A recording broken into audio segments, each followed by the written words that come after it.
Your college essay guy here. I'm all about bringing more ease, joy, and purpose into the college application process. Welcome to the podcast where I interview some of the most brilliant minds in this college admissions world. I try and extract their genius, figure out how they're doing what they're doing, or just get their best advice and communicate it to you in simple, easy to follow language and steps.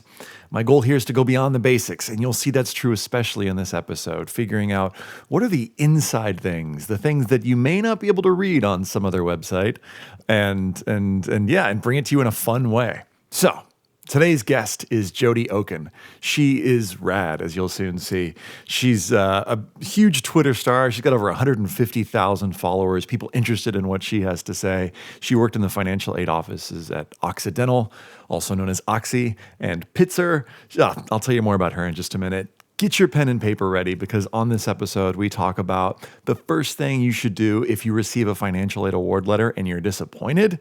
Who should make the call to a financial aid office? Is it a student or a parent? You might be surprised at the answer. What you should literally say to a financial aid officer when you call them to make an appeal. Why you shouldn't start off the conversation by just, mentioning, I got this other financial aid offer from this other school. Jodi shares her 5 points to cover in an appeal letter, including what tone to take and how long the letter should be, the one thing students should do but don't do, and the one thing parents should do but don't do, and even why do people always pronounce it FAFSA? Just the hard-hitting questions here, folks. Heads up that the sound quality on this podcast is a little funky. It's totally my fault. I messed up the settings. But just like when you walk into a dim room where there's like dim lighting and it takes your eyes a few minutes to adjust, once you listen to it, and I know because I just listened through the podcast again, your ears will get used to it. But the content's great, so I wanted to share it with you. Don't forget to check out the accompanying blog post that I wrote with Jodi called How to Write a Great Financial Aid Appeal Letter. All right. That's it. Enjoy the podcast. My guest today is Jodi Oken. She's the founder of College Financial Aid Advisors. She's helped thousands of families, I was going to say millions, navigate the financial aid process. Her background includes over 10 years in the financial aid industry. She has firsthand experience working in the financial aid offices at Occidental, Pitzer. She's the brand ambassador for Discover Student Loans. She's an About.com money expert, the About.com money expert, and recently featured as one of the top 30 social influencers. Oh, and by the way, just wrote an Amazon bestseller, Secrets of a Financial Aid Pro.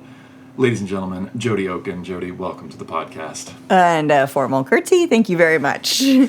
Thanks for being here. It's really an honor. I feel like you're one of those humans where we kind of know each other, but kind of don't know each other because most of our interactions are online. So it's awesome and rad and kind of strange to be together in person. What do you do and why do you do it?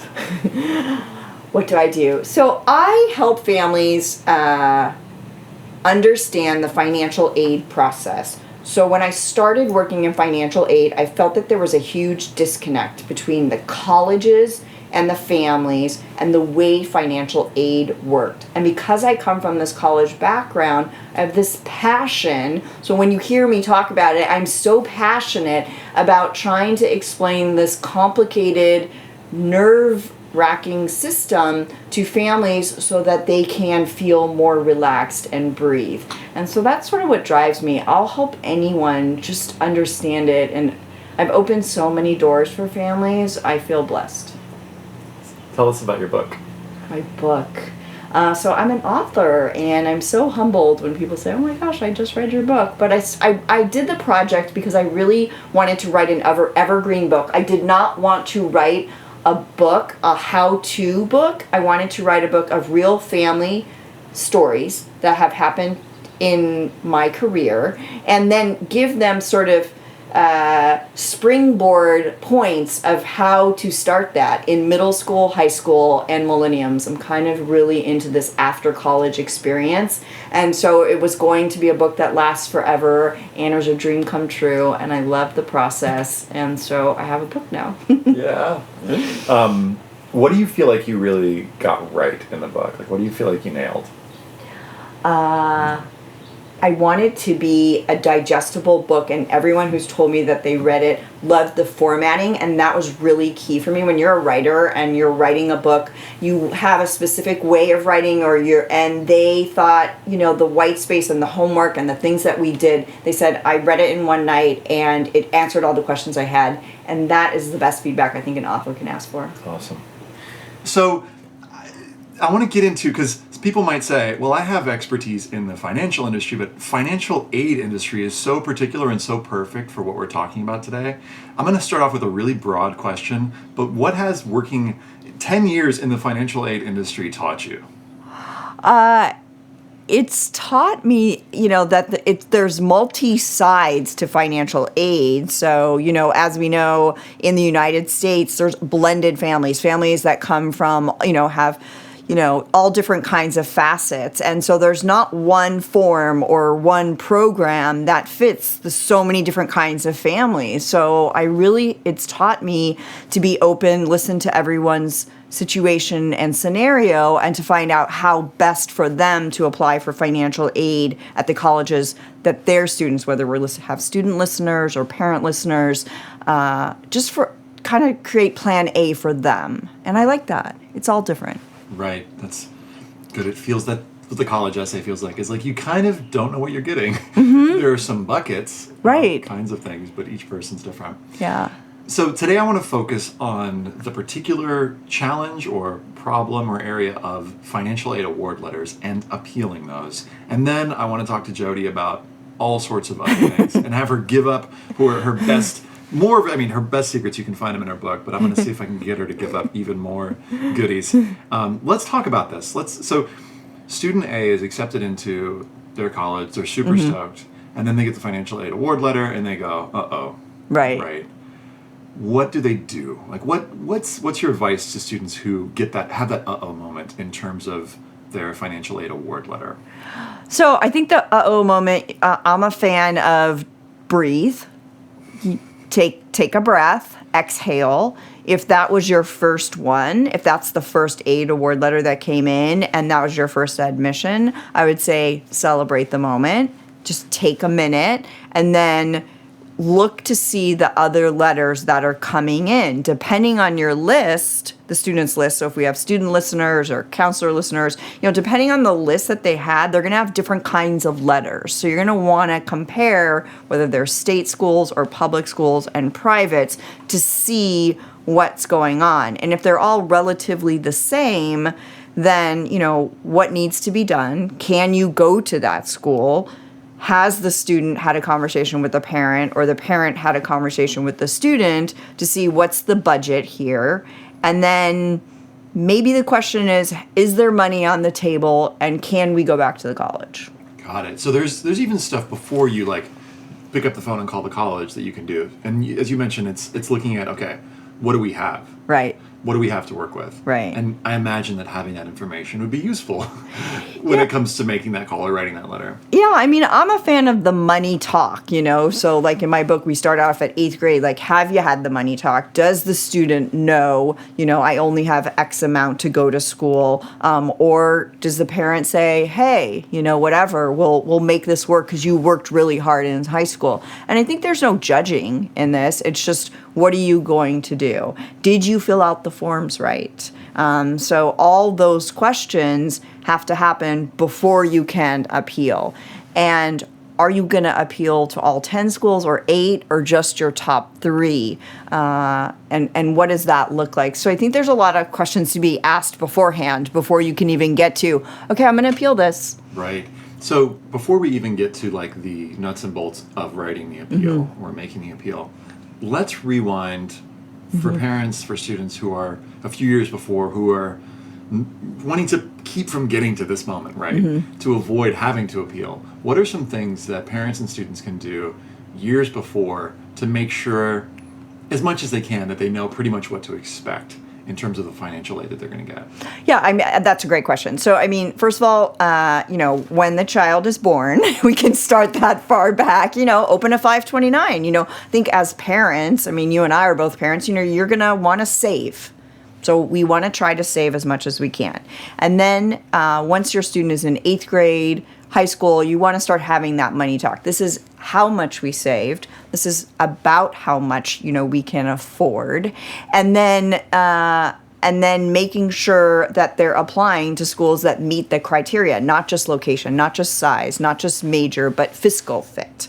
And so if you've had all those conversations, then you can dive into applying to schools and then applying to financial aid. Did I answer your question? You totally answered my question. Okay. Because what I hear you saying is that fit is more than just, do I like the trees there? Do they have a great community? It's like, and also are we going to be able to afford it? Right. And how much work can students and parents do to finding that out? Is there a way that they can know 100% for sure how much money they're going to get, or how close can they get, and what tools do you recommend that they use? Right. So that was the piece I was getting to. So my favorite tool, writing this down, I hope all the listeners are writing this down, net price calculator. So we use a lot of acronyms in financial aid world. So the net price calculator, or the NPC, is what you should be going on. Every college is required to have a net price calculator on their financial aid website or on the college website. Parents, if you're listening, you can stay up all night and do the net price calculator for every college that your student is applying to, and it's anonymous, so no one's going to know, and you can see with your income, your assets, what that college is going to give you, and using, I'm doing air quotes, no one can see me, a ballpark of what to expect to pay that college. And every college, your expected family contribution might be different. So kind of, do all the colleges that your student's going to apply to and use that net price calculator as your prep homework. So I hope you wrote that down. Pause the podcast if you haven't written that down. So they can do the net price calculator homework. And then even if, let's say, the most prepared parent has gone through the steps and has calculated it to the penny, are there times when parents are sometimes still surprised with how the numbers come out? 100%. Parents and families, financial aid is a very chatty topic. It is in the news all the time. We are talking about it all the time. And parents and students and counselors think that it's going to go one way, but sometimes it just goes the opposite way. There is a federal formula. So when you fill out the free application for federal student aid, there's a federal formula that takes into all the consideration of the components and spits you out. This is what your expected family contribution, this is what you can get. If you're filling out a CSS profile, that formula is not public. So you don't exactly know. So you're going to need to kind of work through it to decide, what's going to happen. And, I heard Johnny gets a free ride, but maybe Johnny didn't get a free ride. Maybe Johnny got a lot of loans and you don't really know. So I think families are always surprised on what really happens, and maybe they should have got more money. So who should appeal, Jody? Is it everyone? Are there certain people or certain circumstances where people shouldn't appeal? Talk to me a little bit about that. So because we have early FAFSA now, which means that the FAFSA and the CSS profile launch on October 1st, you're using prior year tax return. So the family that should appeal is one, maybe the tax return prior is going to be different than the tax return that's going to be actual when that student starts school the following fall. Make sense? So let's say the income decreased, expenses increased for something, a family medical situation, someone moved out of the house, someone maybe passed away. So anything around that family should appeal. Okay. So what I'm hearing you say is that if there was a big shift, if there is especially something that would say, hey, we don't have as much money as it looks like we have, right, definitely should appeal. Definitely. Okay. So let's get into this then. How do you appeal? How does one appeal? Give us your best tips for how to do a great appeal. Is it a letter? Is it a phone call? Walk us through it. Okay, so it could be a phone call. So if you're not shy, so for all of our listeners today, if you're not shy and you're at the financial aid office and you feel like sitting down and talking to the financial aid staff, A+. I think that's great. The more they can see you, talk to you, see your student, I think that's a great thing. If you can't get there, give them a call. If you're more of a calling person and you need to hear a voice still, I would do that. I have some families who say, can I please just send an email? I don't want to call. I don't want to be there. Whatever your comfort zone is, contact them. They want to help if they can. And if they can't help, they're pretty much going to say, I'm so sorry, we can't help. But you got to get the process started. And the first thing is start the dialogue. Hey, I got my financial aid award letter, and I want to let you know what's going on in our family that might be different, that you don't know from the forms I signed or sent in. Make sense? Great. And so who should be the one to do that? Is it something that mom or dad should do, or is it something that a student should do? Does it matter?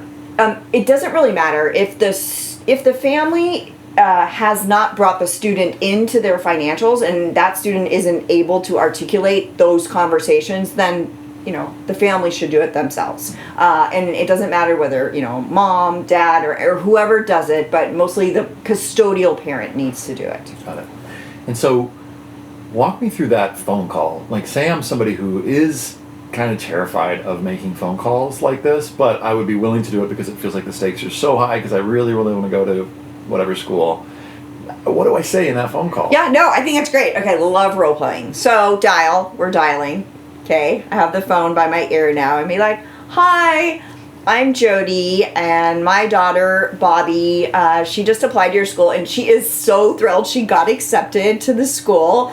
But, it's just really hard. We got our financial aid award letter, and the first thing is I don't understand it. So is there anyone there who can help me understand? Like, what's a loan? What's the free money? Pause. Wait. Let the person answer.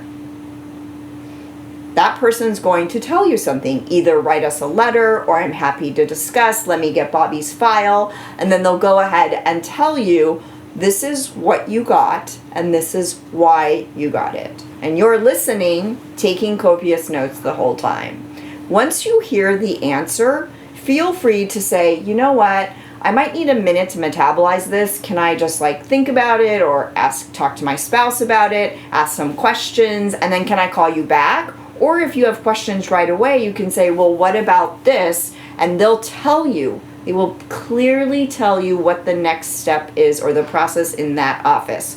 Write that down and do that next step. That sounds super simple. But it also sounds super smart. The pause. Talk to me about the pause. Why is the pause so important? Because the pause is important because parents have an agenda of what they want to say, and I want them to take a minute to listen to what's being said to them, because financial aid offices, they get audited. They have a certain process that they have to do with every file folder that they get on their desk. Like, I worked at Oxy, I have 25 file folders. I have to go through step 1, 2, 3, and 4. So it gives you a minute to take in and sort of roll it around your head and hear what they have to say to move to the next step. Because you may think the next step is one thing, but they may give you another step, which might get you further in your appeal. So in this imaginary phone conversation, give us some really good don'ts. Like, what are some things that parents said or students said to you that put you off? Yeah, give us some what not to do. My first don't is don't compare schools right off. So please don't call and say, University A gave me X amount of dollars, and your university didn't give me the same amount. That is going to be put off to me. Why? Why is that? I have to evaluate packages as per the rules in my campus. And so we evaluate on certain criteria in my campus. And if your student really doesn't want to come here and wants to go to that one, and you're shopping around, I might not need shoppers in my group or my class for this year. I might want to be looking for someone who really wants to come here because. So it sort of depends on the conversation. Parents are feeling me out, and I am feeling them out too. And how often are parents actually speaking with the person who could make the difference? Are there times when people would call you, and whether they knew it or not, that you were the person who had the power to actually make that decision? So that's a great question. So it depends on, it's school by school. So it depends on the director. So every director, as you can imagine, there's regulations and rules that come down from the Department of Ed. Every director is made up of, some are very black and white, some are gray matter, some are a rainbow of colors. So it depends on how they run their office. Some directors will only do the packaging, and they don't let the staff members, so then the staff members would then have to ask the director to give the appeal. Other offices that I've worked in, the staff member is able to give the appeal without asking the director. So it depends on how that office operates, and there's no way of finding out ahead of time. But it sounds like either way, the person that you're speaking with probably has some say or some sway over whether or not you... Right. So, perfect example, I'm at Oxy, I talk to Family A. Family A is pulling at my heartstrings. It looks like it's all there's appeal. I go in to director, I say to director, hey, I have Family A in my office, and here, they had this happen and that happen, and, would you consider? And so she's going to, maybe he or she will look at me and say, hey, Jody, what's your thinking on it? And so, yes, I could have that conversation, and so could the person who works next to me. She might go into the office and say, hey, listen, this family's looking, but, I don't think they really need it. And then the director could then say to her, okay, well, then that one's a no, and we'll give Jody the yes. So it works both ways depending on who's analyzing the folder. Interesting. So it sounds to me like, and you didn't say this, I'm making this up, but you're kind of like developing a relationship, at least temporarily, with this human on the other end of the line. And one of the things you maybe shouldn't do is saying, hey, we're looking around. And because I could imagine how if somebody, if I went on a date with somebody, and someone said, so what have you got to offer me because I've got this other offer? Right. Outback sounds a little creepy, but I've got this other offer. Yeah, I might feel that way. I might feel like, well, then you should probably go see about that. And let's put the caveat in that, let's say this student is someone they want really bad. We do have the software that says something to the effect of, this student, we want the student, or meets certain criteria or something. So we are able to look at all the components, through admissions and everything to analyze the student and the family. But I would hold off unless the school actually says to you, and so let's kind of give the direct answer to, if the school says to you, who gave you what and what did they give you, then give it up. Cool. But if they don't, then I would be vague. And are there any situations where that could hurt them, where the student revealing that information, it could actually get them to get less money? Or is it usually a good thing to reveal that information, usually helpful? In other words, does that make sense? Yeah, I was just going to answer. I mean, and so that's a question I think across the board that parents, so once you're given the money, you are given the money. So once, it's not going to be taken away unless maybe your taxes were different or something happens down the line, but they're going to say that's your offer, that's all we can do. So it won't hurt you because that's your offer. And so down the line, you should be okay. Did I answer your question? Totally. Okay, yeah. Are there any other things that you can think of that might, if you were the financial aid decision maker, put you off and make you maybe push a little less hard for a particular family based on experiences maybe that you've had? I actually am not, I guess I've seen so many families, I'm not really put off, but I am detail oriented. So I have seen it all and then some. So I will make sure that whatever a family is saying to me, that they can back it up, or that they have proof of it, or that it follows a particular line. So I understand there's different scenarios in everyone's life. Life happens, and I'm open to hearing it, and I just want to make sure that, if you're going to tell the college or tell me as a staff member, that you have proof that it's happened. Are there ever situations where it's useful for the family to and this is a tricky area, where they need to get their story together? In other words, were there ever situations, here's maybe a better way of asking that, where you sensed that people had really put together a story and sort of, I don't want to say lied, but fabricated stuff to sort of make things seem more extreme than they were? Okay, so I think that's a great question, and I do have a particular, let's just say, conversation that I would give back to a family.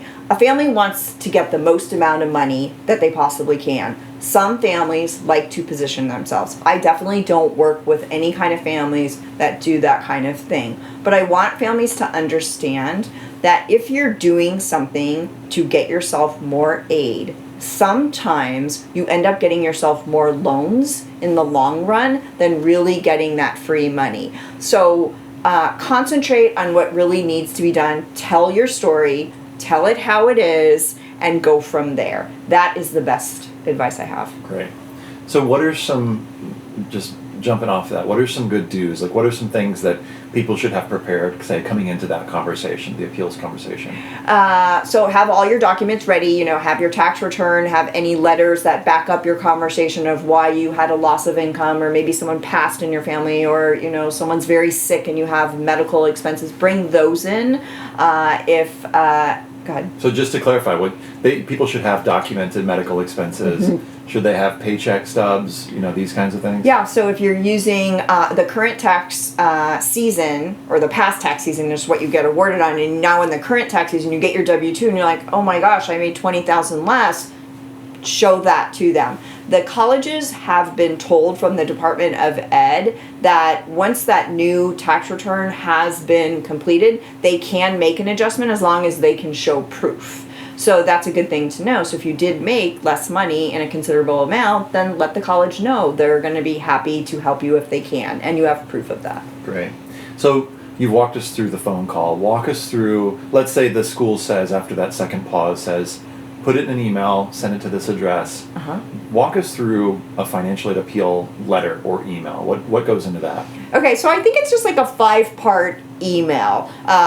Dear Financial Aid Office, daughter is so excited to be a groundhog, and she's been waiting to be a groundhog since she was born.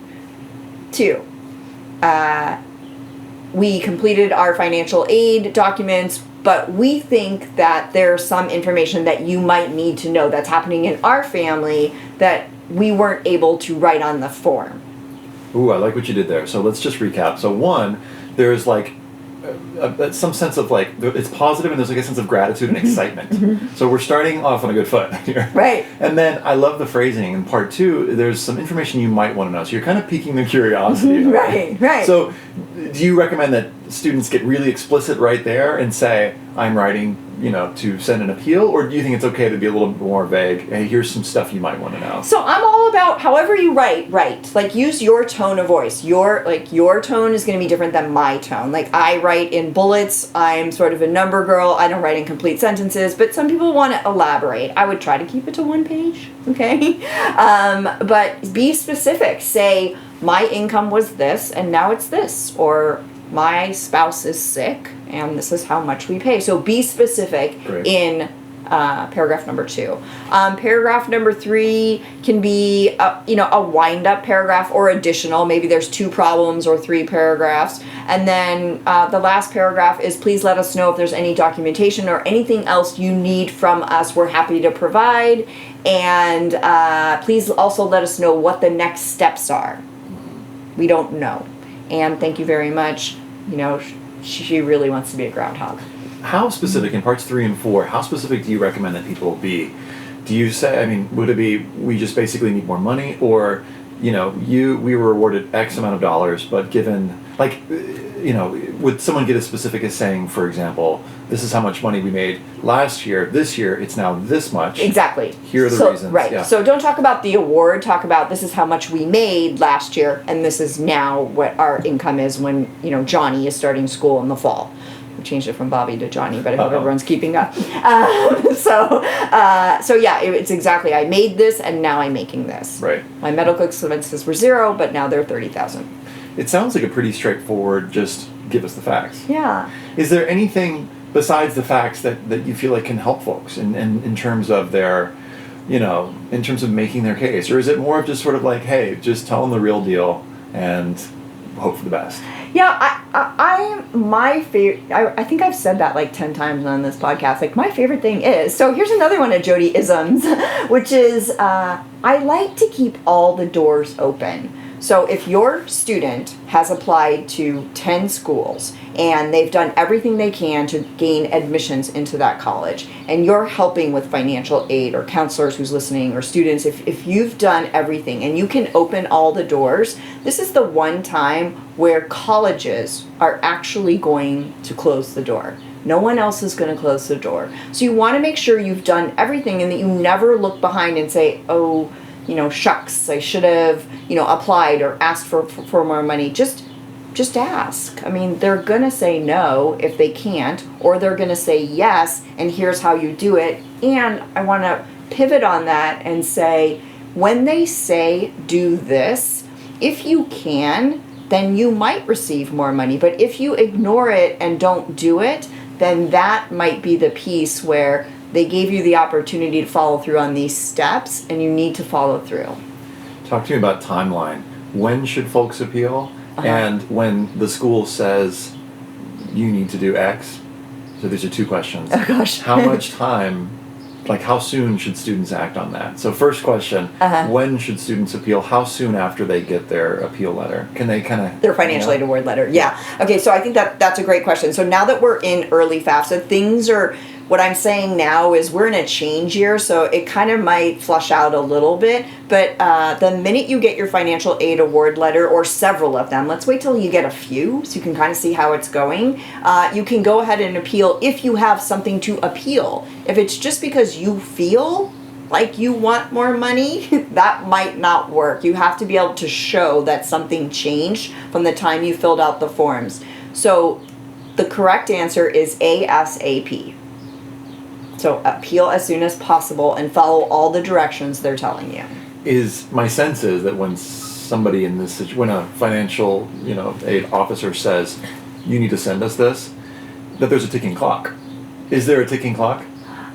There's a ticking clock in the sense that, everyone has to commit by May 1st. So May 1st is the ticking clock. So if, let's say, you're a California person who's waiting for the UCs, who's ever listening to this, and you're waiting and you're waiting and you're waiting, and they roll out on March 28th, and you have to commit on May 1st, that school is working as hard as they can on appeals. They're having meetings every day to see if, they're going to accept appeals. But let's take the UCs, for example. They don't accept appeals unless you commit there. So you have to decide, okay, I'm going to go there, but I still might need an appeal, but that's not going to be looked at till you commit there. So there's all kinds of different pieces to the puzzle that are working, and the first step, let's take it a step back, is the phone call to ask, what are your steps? What do I do? How do I do this? I need help. Does it matter what other supplemental information or should I include a cool video of me like dancing with my friends, or should I make sure that the financial aid office knows that I won this recent regional event? In other words, I'm already into the school, but do outside things that I've done in the last few months, do those count ever? Or is that ever going to get me more money? Yeah, so they're completely separate. So if you can imagine, so at Occidental, the admissions office is in this beautiful building that's lovely with couches and TVs and cookies and juice, and it's lovely on the hill, and it's great in California. And then financial aid, we're in the basement in the back of the campus. So we don't have windows. So when we find out the admitted students, usually it's just a list, and we have a formula to follow. So videos and that kind of stuff might work more in the admissions section, but for us, it's strictly formula, numbers, grinding in that sense. Yeah, because I worked with a student last year who appealed a decision. In the past couple of years, there have been a handful of students who have had great reasons to appeal an admissions decision and have gotten in, bent over backwards and created the videos. But what I'm hearing is it's going to be about the numbers. Yeah. It's going to be about the numbers and sort of what's happening in your family's fiscal situation. Yeah. Is it okay for me to appeal to just absolutely all my schools? Can I just send in the same letter or make the same call to 8 or 10 schools? You could. I mean, there's no reason you can't. Like, I think, we're going to probably, like, review that some schools won't accept them. Some schools will say you have to commit. But you can ask. Maybe a rule of thumb is if you're appealing a state school versus a private school, at the state level, you might not be receiving, or they might not take that into consideration because maybe there's not a lot of money to be had there, but maybe a high ticket private, like a 60 or 70,000, might be able to do something. So you could do it across the board. I always try to encourage families, like, pick the top 3 or pick the top 5. You should be weeding down at this point. And I think you might agree with me that students, when they filled out their admissions or wrote their beginning essay, was the summer of their junior rising into senior year, hopefully. They're now 6 months more mature. And so they see things in a different way. They might have loved that school before, but now they might love another school. So really kind of hone in on parents, helping students to sort of, give us your top 5 kind of thing. Really great advice. What's the worst thing that could happen if I appeal? I could imagine a student going, being afraid that if they ask wrong or something, that they're going to get rejected, that they're going to rescind. Has that ever happened? No, that's really never happened. So the worst thing that's going to happen is they're going to say no. And really, the worst thing that's going to happen is not the conversation that the college has with the student or the family. It might be what the parents have with the student. So maybe the worst thing is they said no, and really you guys can't afford that school and you can't go there. And the reality of that hopefully has been dealt with several years before this, that we aren't going to be able to afford a $60,000 school unless they give us $20,000 and make it lower than a public university in your state. So them saying no, we kind of have to get used to, comfortable in the state that this is what it is. This is how financial aid works, whether we like it or not. This is how it is now, so we have to do it this way. I'm asking you one more question. So you said that was the last one. I know. I lied. Any advice that you would give for a student or a family who's gotten that no? They've appealed and they've gotten the no. What do you say to those people? You have to decide. I mean, this is the time to decide. And this is back to my conversation before, which is, if this becomes your baby, or this was always your baby, and you guys are going to make things work no matter what, and that includes this conversation about loans, then I want you to be an educated borrower. I want you to understand the terms. I want you to understand that this is ×4 or ×5 if you're in a 5-year program, or it takes 5 years to graduate from the school that you're picking. So understand what this purchase that you're making and be a responsible consumer. Great. So in terms of financial aid 101, Jody has spent so much time thinking about and dealing with that I'm not even going to deal with that on this podcast. I'm going to link to it in the show notes so you can see a really quick, the terms that she mentioned. You can go through that and figure out exactly what you need to do. So I'll send you links to that and resources. While Jody is here, I want to ask her some advanced questions. So one of the things I'm curious about, Jody, is what is something that students don't do that you can't believe they don't do, that they should definitely do, and as much as you say it, they still don't do it, in terms of financial aid, in terms of this, a college application process? So the number one thing I want students to do is get email savvy. Learn to answer your emails, open your emails, go to your student portal. Once you send in that admission application, you have a student ID and you have a password. Get that portal activated. That is how the college is going to communicate to you. And if you say, I didn't get that email because you aren't in the habit yet, please get in the habit. That's the number one thing that holds up financial aid. I want to put in a plug for, have you heard of Dashlane? Tell me. So Dashlane, and there are other services like this, it's one of those that kind of stores all your passwords in one place on the computer, so you just click it and it basically, is an add-on for your browser and will allow you to just automatically put passwords in. So if you enter a password once you've got your master password, it just kind of puts everything in. So it takes off the burden of having to do that. And there are many of those out there like that. Okay, great. So getting email savvy. What about for parents? What's something that parents have to do and most parents don't do it? File your tax return early. and make sure that you keep all documents in a safe file. I'm sort of file obsessive, so have a safe file that has all the documents that you're going to need for the first year and then for all those years after. So you're going to get a file for freshman year, a file for sophomore year, a file for junior year and senior year, and if you have a victory lap, that's a file for that year. Awesome. Jody, why do people always pronounce it FAFSA instead of FAFSA? Because it's weird. Sometimes you have to, like, I make a mistake all the time. Like, I did a video one time with Zinch and Chegg, and I had to say it 25 times fast. It's hard to put the F in front of the S, and, like, you get kind of, so then you'll notice when do you guys notice how fast I talk? I never take a breath, right? So that's a Jody-ism. So that's when I slow down and I go, free application for federal student aid. I slow myself down because it's tough. If parents make a lot of money, should they still apply for financial aid? Sure, why not? I mean, they have to decide.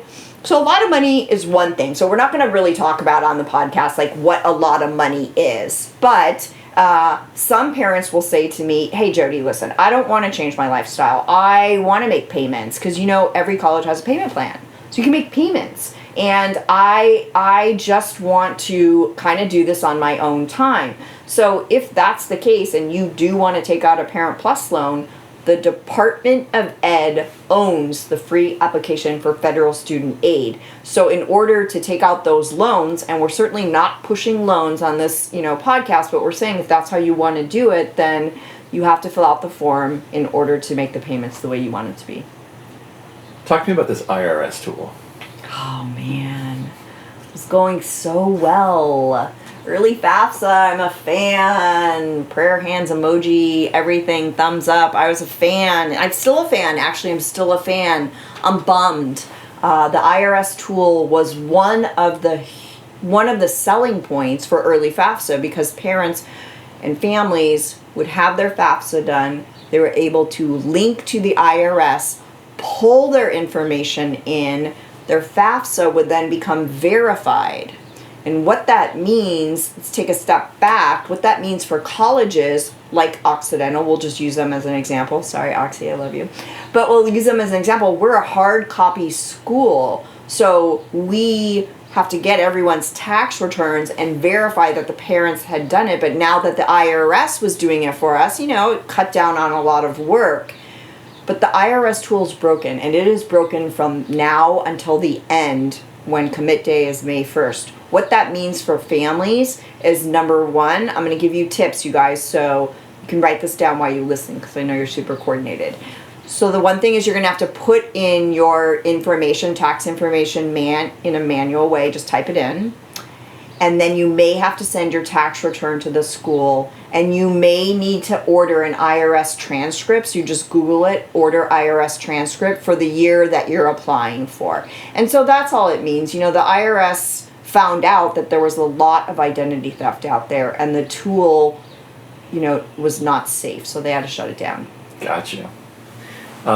So you mentioned that May 1st is commitment day. Should students commit before that, or when should students commit? Is it April 30th, or what should students consider before fully committing to a school? Okay, so there's 3 things I would say. Hopefully I stay on my 3 tasks. 1, if that's your school, you went early decision, you got to commit. Okay. Number 2, if you're still comparing award letters, you might hold off on committing because if you're going to talk to the school, if you already commit, they probably aren't going to change your financial aid award letter because they know you want to go there. Number 3, I am a huge fan of admitted student days. We talked earlier about how a student fills out their college application for admission the summer before their high school senior year. That's 6 months. They are 6 months older in the spring. And admitted students days, that's when they bring out the big marketing things. They show you all their colors. That's where the parents go one way and the students go another way. And if you can't make it to the admitted student day of the college because of traveling or expense and you're applying to a school far away, My favorite secret tip is regional events. So many parents, like if you live in one county and you're super close to another county, you can go to that regional event and see what other students were admitted in your counties that are planning on maybe attending that school. You do not need to commit until May 1st, so you can hold off as long. That money is going to sit there until you send in your deposit. So go to admitted student days. They're so fun. They're fun for staff. You meet the dean of students. You see if your people are there and that's where you want to be. And maybe you buy a t-shirt. Okay, Jody, give us some tips for filling out the FAFSA. The first tip is go to that site. So go to, it's fafsa.ed.gov. So that's a site you want to be on. And by the way, are there other sites that are similar but are not that site? So there are other sites that are similar that might have another dot something after them. So don't go to those sites. So Give make it to sure. us one more time, just to okay, make sure. fafsa.ed.gov. That's where you want to be. That's where your home is, okay? And like I said, you want your file folder that has your bank statements, your tax returns, W-2s, 1099s, all of that. Should take you 25 minutes flat. You should, before you start, go to FSA ID Create. The student needs a login and a password, an FSA ID, and one of the parents needs a FSA ID username and password. So you go on to the site, as I'm typing and you can't see me, and you put in the student's FSA ID, put in their password, you log in, you answer all the demographics, you answer questions about the family, you make sure you count how many people live in the household. It's only students who are under the age of 24 and don't already have their bachelor's degree. So how many people live in the household? How many people are attending college? When they talk to you about your assets, you do not include your house or your retirement. You only include mutual funds, stocks, bonds, and this is a great tip, you guys. If you put your cursor in the box, a help menu will drop down and tell you exactly what you need to put in that box. So go for it. They also have live chat. I'm a big fan of that. So while you're doing it, you could be live chatting someone. If they ask you about your business assets, if you don't have over 100 employees, you do not need to fill in that question, but put your cursor there, read the criteria, and see if it applies to you. Good ones. What is the CSS profile? What is it? Why do some schools require it? Why do others not require it? Yeah, so the CSS profile is located on the College Board website, and we're all familiar with College Board because maybe your student has taken the SAT or maybe not, but College Board holds this form. It's a 16-page document where they ask all kinds of questions. They want to know about your house, your family members. They want to know about your business, all the siblings, what schools they attend. And that gives them the ability, maybe a selective private school or some other private schools, gives them the ability to use university money and federal money to award your student. So that kind of segues into a part where we talk about, should I apply to that expensive school? What about that $60,000 school? Well, if you can use the FAFSA and the CSS profile and apply to that school and maybe bring that school's price down that's lower than a public school, then maybe that becomes, a point where maybe I do want to go to that school. So don't be afraid of the marked up school, because sometimes it's marked up and it can get marked down by using the CSS profile and the information that it requires. So, Jody, it's show and tell time, and this is the chance for each of us to share one practical or useful resource in our lives. Jody, what have you got? What have you brought for show and tell? Show and tell, mindfulness. So starting each day by yourself, with yourself, setting an intention that everything that's happening in your life is, you have the choice. So I get up, I do Ashtanga yoga every day, and that brings me to a mindful place, that I can just kind of walk through life and sort of let it happen. So, What makes Ashtanga yoga like the right yoga for you? Because I know there's so many out there. it's peaceful. You practice on your own. It's not a lead class that's taught. And so you're doing the routine by yourself. And so you're not being interrupted in your thoughts. And so for me, that's really good when I have a busy day to just have that hour and a half or 2 hours in the morning where it's just peaceful and it's my time. And when I'm done, I'm able to just be me throughout the whole day. Cool. So my show and tell is an app called Headspace. You Oh know my this app? gosh. No, tell me. Oh, it's great. So it's a simple app, and Uh-huh. it's a meditation app, and it teaches you in just a Uh-huh. few minutes a day how to meditate. So Really? if anybody out there is like, yeah, I've heard about this meditation thing, but I don't know if it's for me, I'm not really into it. There's a guy who created an app called Headspace. Check it out. It's really easy. It's like, I think the first day is like a minute or two. And he's got a really cool, chill voice and cool accent. Uh-huh. And he walks you through this like 10-day process. It's free. And so for folks who are interested in getting into meditation or just seeing what it's about, I recommend it. Wow. He's also given, and I'm forgetting his name, but I'll link to it in the show notes. He also gives a really great TED Talk where he kind of sets up the value of meditation and how it can change our brains Uh-huh. and to transform our lives. So Headspace, the app, je recommend. I'm totally downloading that.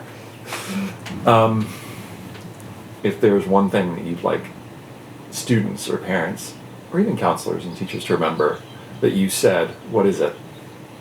There's life after college.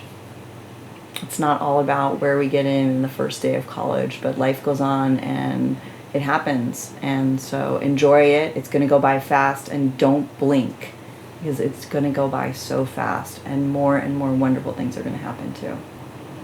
So Jody, thanks for being on the podcast. Thank you. That's the podcast. Thanks so much for tuning in. If you're not already subscribed, feel free to click subscribe so you can get more fantastic podcasts. And if you're not signed up for my email list, sign up because I send out free resources like this all the time. And you can do that right at the bottom of the collegeessayguide.com homepage. So that's it. I hope you have an awesome day. As always, stay curious.